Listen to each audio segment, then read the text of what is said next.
Update. Am I the a-hole for refusing to meet my biological mom after in person I signed up for a DNA testing site? Original post. I'm a 24 male who was adopted when I was 6 years old. I've always felt incredibly lucky because my adoptive parents, who were in their late 20s when they took me in, have been nothing short of amazing. They've loved and supported me as if I were their own flesh and blood, and I've never felt like anything was missing in my life because of being adopted. Growing up, I had very minimal details about my adoption. I know that I was removed from my biological family by social services due to neglect and abuse, but I don't remember anything about my life before I was adopted. It's not something I've dwelled on much because I've never felt like I needed those missing pieces to feel complete or valued. Recently, out of simple curiosity, I decided to sign up for one of those at-home DNA testing kits. I wasn't looking for a reunion or any deep connection. I just wanted to know more about my genetic history, like why I was removed from my biological family and if there were any medical issues I should be aware of. Honestly, I didn't expect to find anyone closely related to me, so it felt like a low-stakes way to get some answers. About 8 weeks after sending off the kit, I finally remembered to check the results, and to my surprise, I matched with my biological mother. She had sent me a message saying she was overjoyed that I had done the test and that she desperately wanted to reconnect with me and the rest of my biological family. She mentioned that she's thought of me every day and that I was always loved, and even that I have a biological little brother who is very excited to meet me, something I didn't even know. Her message was really emotional and, to be honest, overwhelming. But to me, she's a complete stranger, and reading those words didn't stir anything in me other than discomfort. I spent a lot of time crafting a thoughtful response to Bio Mom, explaining that while I appreciated her message, I wasn't interested in forming a relationship with her or any of my biological family. I made it clear that my reason for doing the DNA test was purely informational. I wanted to understand my past, maybe get some medical history, and learn why I was removed, but that was it. I apologized if my actions gave her the wrong impression. Bio Mom read my message and replied, saying that she'd be willing to give me all the information I wanted, but only if I agreed to meet her at a cafe to discuss our relationship further. I refused, telling her that I wasn't comfortable with a face-to-face meeting. I offered a phone call as a compromise, but emphasized that I just wanted the information and then for both of us to move on with our lives. She outright refused to provide any information unless I agreed to meet with her in person and discuss our relationship. I talked to my best friend about this, and she sided with Bio Mom, saying that I was being unfair. She argued that by signing up for the DNA site, I had essentially opened the door to this kind of situation, and that refusing to meet my Bio Mom now is like playing mind games and leading them on. So, am I the a-hole for not wanting a relationship with my biological mom after I signed up for the DNA testing site? Now, for the top advice before reading the update. Not the a-hole. She's holding your info hostage to get you to meet with her, which is her being the a-hole. You were removed for a reason, and she probably wants to fill you with her version. Since you know her name, can you contact the agency that removed you to request the information? I could have always gone through the route of getting in touch with social services and seeing what they can tell me, though I am not sure how much they can share because of data protection, so I just thought it would be easier this way. Also, it would have been nice to hear it from my family's perspective if you get what I mean. She doesn't sound mentally healthy. Don't do anything that makes you uncomfortable. You owe her nothing, and she's manipulative as heck. She sounds like a pushy lady. I wouldn't agree to meet her. And she already told her son he'd be meeting you? I don't know, honestly. She must have at least told him that I was on his site. She could also be using him as a manipulation tactic. You're not the a-hole, and your friend is an idiot. Your bio mom made a choice to give you up. You had no control in that decision. All of these years later, she's still trying to control things, and you're not the a-hole for wanting access on your terms. I don't think Bio Mom made a choice to give him up.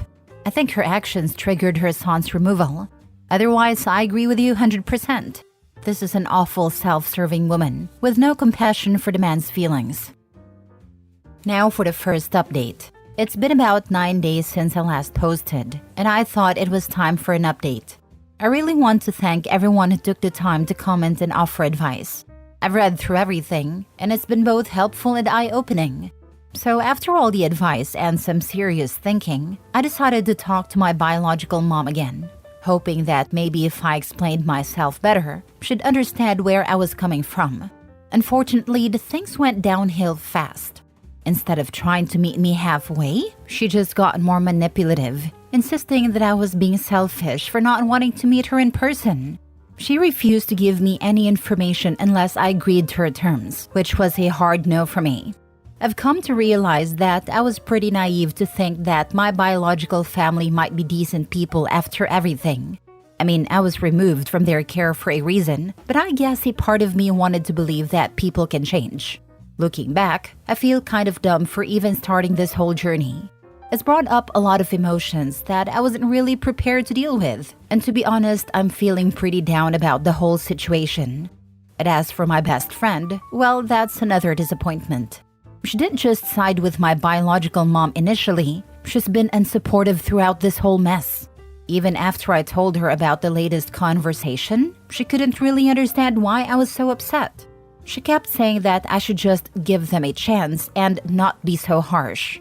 It's like she doesn't get how hard this is for me, and I'm starting to feel like she never really did. It's tough because I've always considered her one of my closest friends, but right now I'm not sure she's someone I can rely on. After all this, I decided to sit down with my adoptive parents and talk everything over with them. I hadn't really opened up to them about how deep this was affecting me, but they were amazing, as always. They were upset when they heard how my biological mom was acting, and they reassured me that none of this is my fault. They reminded me that there's a reason I was removed from that situation, and it's not on me to fix it or make things right with people who've clearly not changed. Talking with them made me realize just how lucky I am to have them. They've been there for me every step of the way, and they made it clear that whatever happens, they're my real family, the ones who loved and supported me no matter what. It's hard not to feel down after everything that's happened, but having them in my corner makes it a bit easier to cope. Honestly, I regret even starting this whole DNA journey. It's brought up more pain than I expected, and I can't help but wish I just left the past where it belongs. But at the same time, I'm grateful that it's reminded me of how blessed I am to have my adoptive parents. They're the ones who've always been there for me, and I couldn't ask for a better family. So that's where I'm at. I'm going to focus on the people who truly care about me and let go of the rest. It's not easy, but I know I'm on the right path. Thanks again to everyone who reached out. It's really helped me feel less alone in all this. I'm sorry this happened this way. Glad to hear your parents are supportive and understanding. As an adoptive mama, I just want you to know that you were 100% in the right. I'm sorry you didn't get the information. You are in my thoughts. I hope we can give our kiddo a blessed life like your adoptive parents gave you, and he thinks as well about us when he is your age. Take care and be well.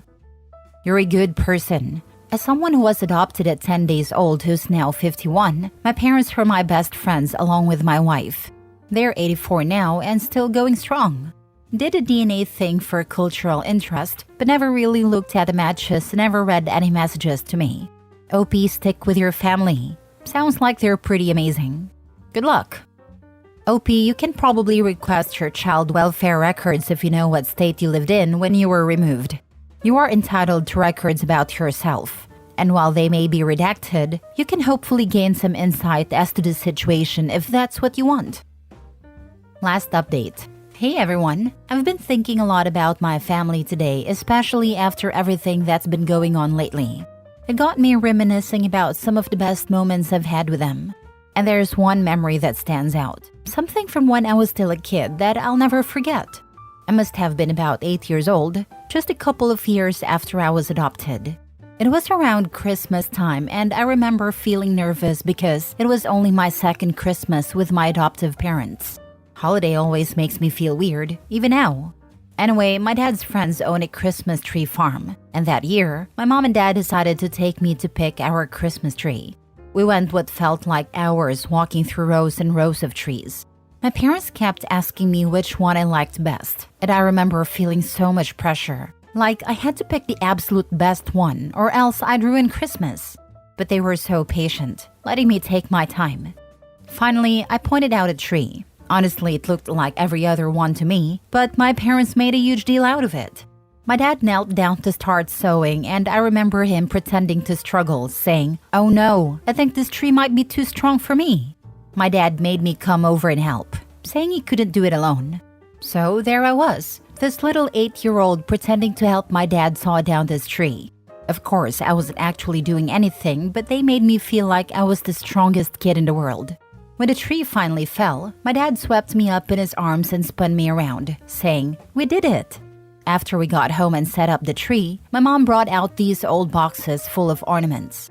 She told me that we were going to start a new tradition. Every year, we'd each pick out one new ornament to add to the tree, something that represented something special from that year.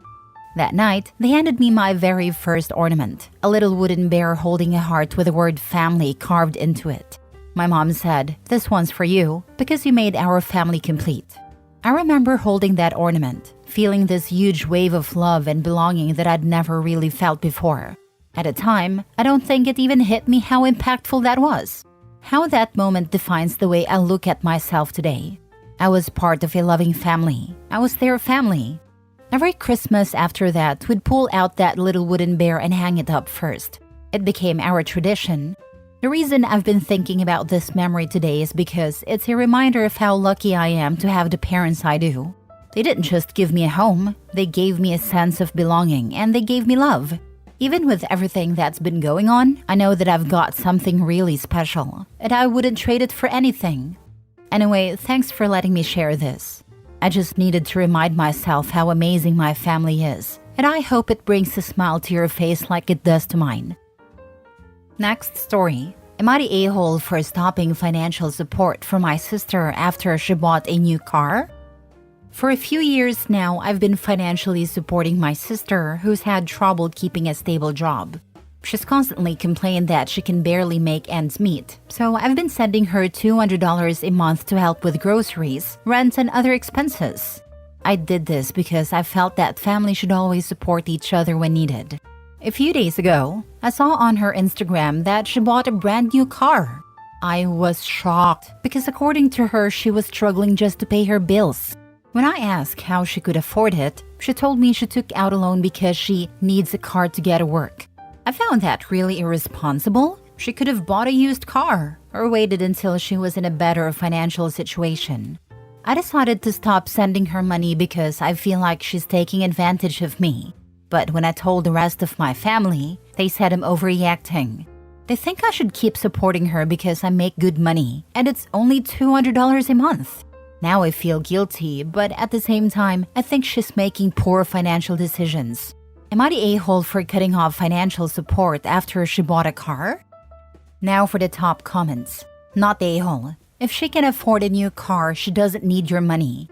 You're not responsible for funding her poor decisions. Family helps, but not at the cost of being taken advantage of. Exactly. I agree. If she can afford a car, why is she asking for money?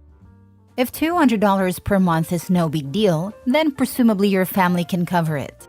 If it is a big deal, they have no business telling you what to do with your money. Exactly. And on top of that, she's taking money and buying a car right away. It's just ridiculous.